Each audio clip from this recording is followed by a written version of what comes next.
நீங்கள் பேசலாம். அது நிச்சயமாக உங்களுக்கு அது நல்லா இருக்கும். உங்கள் ஆவிக்குரிய வாழ்க்கைக்கு அது மாற்றங்களை கண்டிப்பாக கொண்டு வரும். கிருபை திக்கிறேன், வாழ்த்துகிறேன்.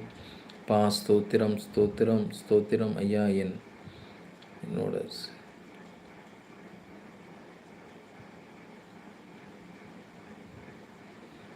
பிரதர், நீங்கள் கவலைப்படாதீங்க. இந்த நிகழ்ச்சி முடிஞ்சேன்னு கூப்பிடுங்க.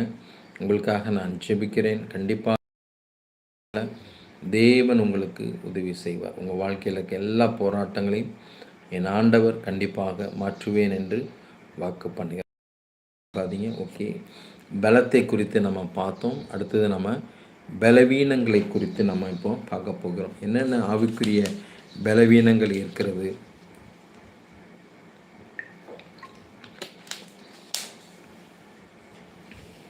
ஆவிக்குரிய பலவீனங்கள் அப்படின்னு பார்த்தீங்கன்னா, அவங்க எப்பொழுதுமே சந்தேகப்பட்டு கொண்டே இருப்பாங்க. எதுலேயுமே அவங்களுக்குள்ள ஒரு நம்பிக்கை இருக்காது. எதை செய்தாலும் ஒரு அவநம்பிக்கை தான். எப்போவுமே எதையுமே ஒரு டவுட்ஃபுல்லாக தான் பார்த்துட்ருப்பாங்க. இப்போ இதை நான் பேசிகிட்டு இருக்கும்போது கூட பாஸ்டர் உண்மையானவரா பொய்யானவரா என்று அவர்களுக்குள்ள ஒரு பயம், ஒரு கலக்கம் இருந்து கொண்டே இருக்கும். அந்த சந்தேகம் இருந்து கொண்டே இருக்கும். சந்தேகத்தோடு கூட நீங்கள் எந்த ஒரு காரியத்தை செஞ்சாலும் அந்த காரியத்தில் நீங்கள் ஆசீர்வாதத்தை பெற்றுக்கொள்ள முடியாது. அது உங்களை பலவீனப்படுத்தி கொண்டே தான் இருக்கும். அதனால் எப்பொழுதுமே உற்சாகமாக, நம்பிக்கையாக, குறிப்பாக ஆண்டவர் மேலே. இன்றைக்கி அநேகருடைய கேள்வி என்ன, ஆண்டவர் என்னோடு கூட இருக்கிறாரா பாஸ்டர்? கண்டிப்பாக நான் ஒரு வார்த்தை உங்களுக்கு சொல்கிறேங்க.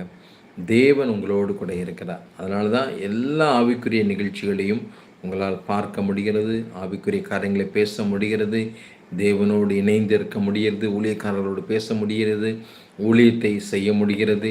இதெல்லாம் ஆவிக்குரிய வெளிப்பாடுகள். அம்மேன் ரிப சந்தூர் யாக்கத்தரா. இப்படி ஆவியில் நீங்கள் பலப்பட நாளுக்கு நாள் உங்களுக்குள் இருக்கிற சந்தேகத்தின் கிரியை அழிந்து போகும். அப்படியே நான் ஜெபிக்கிறேன்.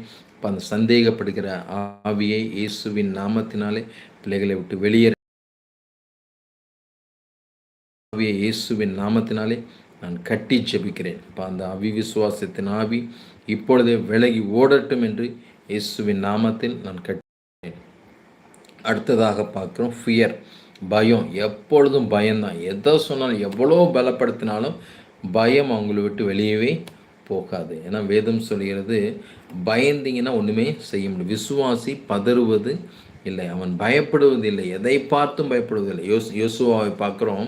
அவர் கானானுக்குள் பிரவேசிப்பதற்கு முன்பாக 31 ராஜாக்களை எதிர்கொண்டு வெற்றி பெற்றார். ஒரு ராஜா, 2 ராஜா இல்லை, 31 ராஜாக்களை கர்த்தர் வெற்றி பெற செய்தார். ஆம் தேவ பிள்ளைகளே, பயம் இல்லாமல் இருப்பீர்களானால் நிச்சயமாய் உங்களை கொண்டு உங்கள் மேல் வைக்கப்பட்ட தரிசனம் அது நிச்சயமாய் நிறைவேறும். அதில் மாற்றமே இல்லை. மூன்றாவதாக பார்க்க திருப்தியே இருக்காது. எவ்வளவு கர்த்தர் செய்தாலும் அது ஒரு சந்தோஷம் இருக்காது, ஒரு திருப்தி இருக்காது. எப்பொழுதும் முறுமுறுக்கிறவர்களாகவே இருந்துகிட்ருக்கும்.